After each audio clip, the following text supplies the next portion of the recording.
ይሄን ባለ ጊዜ فخسفنا به وبداره ገንዘቡንም እሱንም አስምጫዋላት መሬቱ ያ የጎረረበት የሚባለው ገንዘብ መሬቱን ማናገራት አስምጭ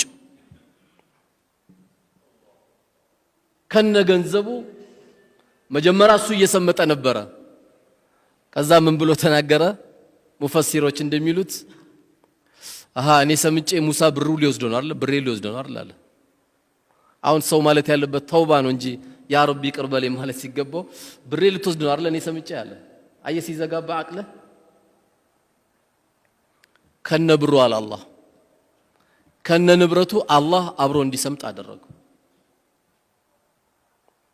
እስከ የውመል ቂያማ የሚሰምጥ መሬት ውስጥ የሚሰምጥ ማን ነው ቃሩን ነው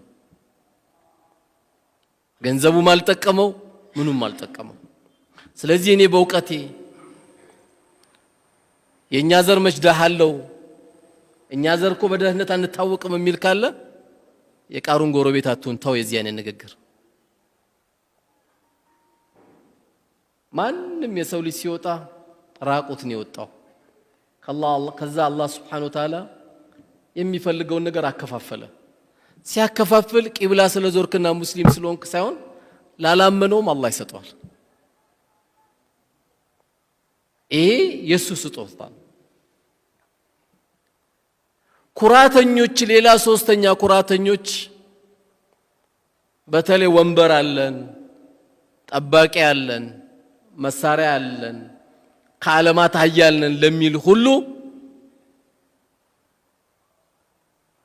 እንደ አምባገነን ከሚገለጸው አንዱ ማን ነው ነምሩዝ ነው ነምሩዝ በማን ጊዜ የነበረ ነው በነብዩላህ ኢብራሂም አለይሂ ሰላም ጊዜ የነበረ ሰው ነው ይህ ሰው አነ ኡህይ ወኡሚት ብሎ ሁሉ ተናግሯል እኔ እገላለሁም ሕያውም አደርጋለሁ አለ እገላለሁ ሕያውም አደርጋለሁ ሲል የነበረው እስቲ ያሳየን ሲሉት አንድ ሰው ይገልና ከእስር ቤት ደግሞ አንድ ሰው ያወጣና ይሄው ሕያው አደረኩት ይሄው ገደልኩት ይላል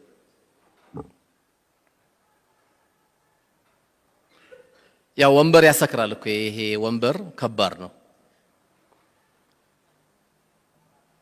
እንደ ወንበር ምድር ላይ የሚያሰክር ነገር የለም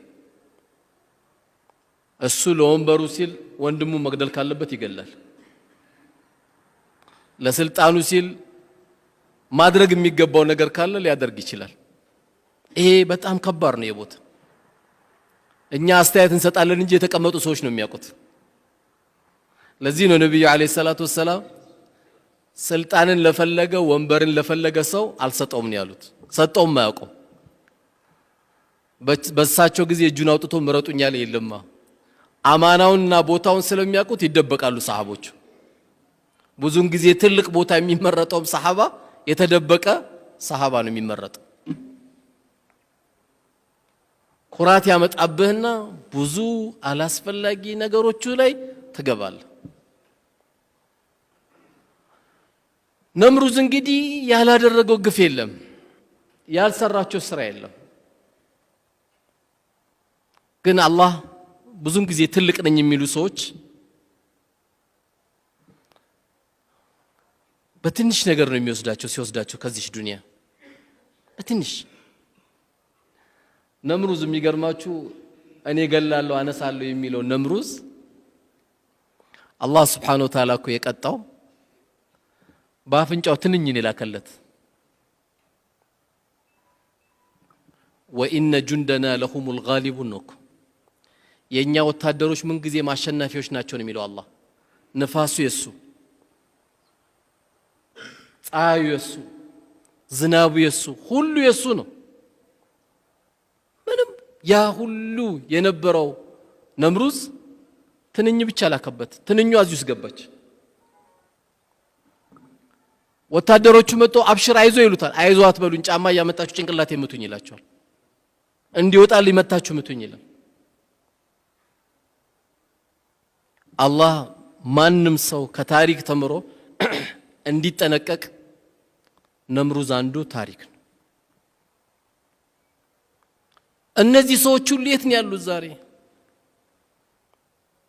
ከአላህ ጋር ተገናኝተዋል። ቢወዱም ባይወዱም ማንንም ቢወድም ባይወድም ይገናኛል። ሙእሚንም ሆነ ተቅይም ሆነ ሌላ የማያመልጠው ሆነ ይገናኛል ከጌታችን ጋር።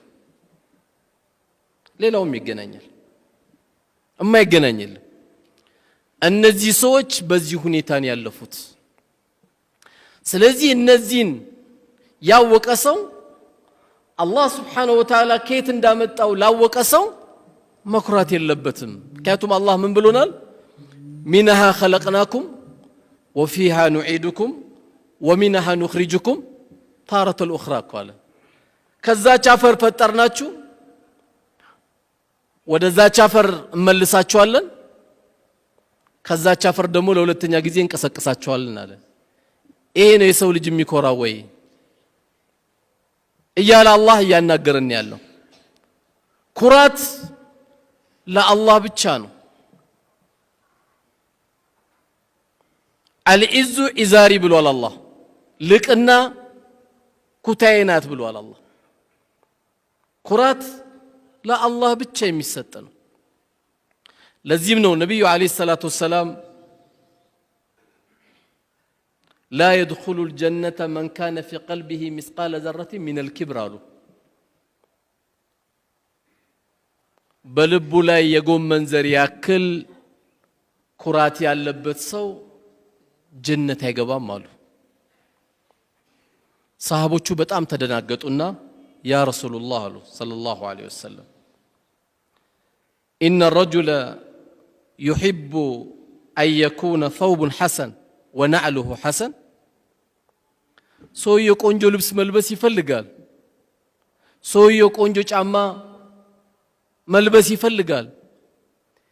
ይሄ ነው እንደ ኩራት አንቱ የአላህ መላእክተኛ ብሎ ጠይቋቸው። ላ ይሄ አይደለም። ለዚህ እንደው ምን አሏቸው? ኢነላህ ጀሚሉን ይحب الجمال አሏቸው። አላህ ቆንጆ ነው፣ ቆንጆ ነገር ነው የሚወደው አሉት። አላህ የሰጠን ጸጋ ማሳየት፣ አላህ የሰጠን ውብ ነገር ማሳየት አላህ የሚወደው እንጂ አላህ የሚቆጣበት አይደለም። ቆንጆ ገንዘብ ሰጥቶ ሁሌ ነጭ ሽሮ የምትበላ ከሆነ ትጠየቃለህ። አንተ ለምን ስጋ ያልበላው እንዴ? አይ አላህ ይቆጣብኛል። ለምን ይቆጣብሃል?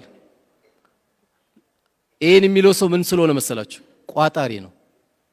አውቆ ነው በዲን የሚያሳብበው። አብላ የወጥ ሽታ ያጡ የስጋ ሽታ ያጡ ሰዎች አብላ፣ ኒዕማን ገንዘብን አሳይ። አላህ ከሰጠ ነገር ልበስ። የለበስክበት ሱጁድ ነው የምትደፋበት። ምን ችግር አለ? እጅግ በጣም ደካማ ባለበት አካባቢ ስትሆን ደግሞ መካከለኛውን ቀልባቸውን ደግሞ እንዳይሰበር። አይ እኔ ትንሽ አሁን መራብ ፈልጋለሁ፣ የለም ብላ። ውሸታም ይማን ነው ይሄ? መልበስ ካለብህ ልበስ። ጠረን ጓደኞች እንዳይከፉ ጥሩ ሽቶ ተቀባ። አላህ ከሰጠ ተቀባ። ካልሆነ ደግሞ ጥሩ ታጠብ። የግድ ሽቶ አይጠበቅብህም። ካላገኘ ጥሩ ታጠብ፣ ሽታ አይኖር። አላህ ቆንጆ ነገር ነው የሚወድ። ዝርክርክ ሆነ ደግሞ አትግባ። ቤት ውስጥም ነቃ ብለህ ግባ፣ ፈታ ብለህ ግባ። በርግጥ ከመስጊድ የሚገቡ ባሎች አምረው ነው የሚገቡት። ለምን? መብራት ይዘው ነው የሚገቡት። ቤታቸው ኑር ነው ይዘው የሚገቡት። አባት ከመስጊድ ሲገባ ኑር ነው ይዘው የሚገባው። ስለዚህ ኢነላህ ጀሚሉን ይحب الجمال። አላህ ቆንጆ ነው፣ ቆንጆ ነገር ይወዳል። ቆንጆ ነገር በመብላት አላህ ይጠይቀኛል አይባልም። አንተ ብሉ ጠጡ ወላ ትስሪፉ ነው፣ አታባክኑ ነው የተባለው። ቆንጆ በላ ገንዳ ላይ የሚጣል ምግብ እንዳታዘጋጅ ተጠንቀቅ። ይሄን ምግብ ጠብቀ የምትሰጣቸው ሰዎች አሉ።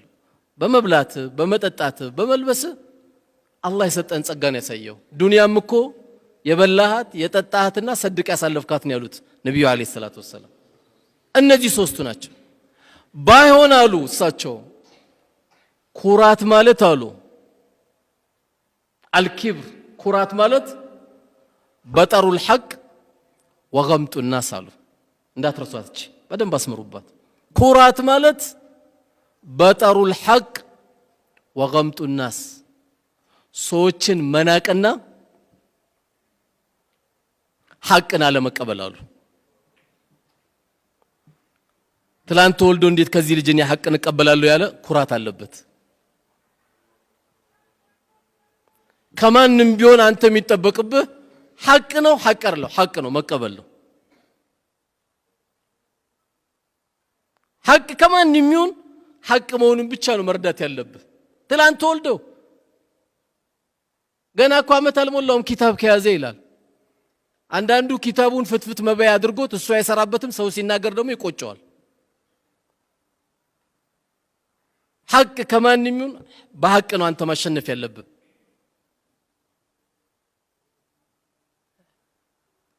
መለኪያችን ሰው ሳይሆን መሆን ያለበት መለኪያችን ሐቅ ነው፣ ሐቅ አይደለም።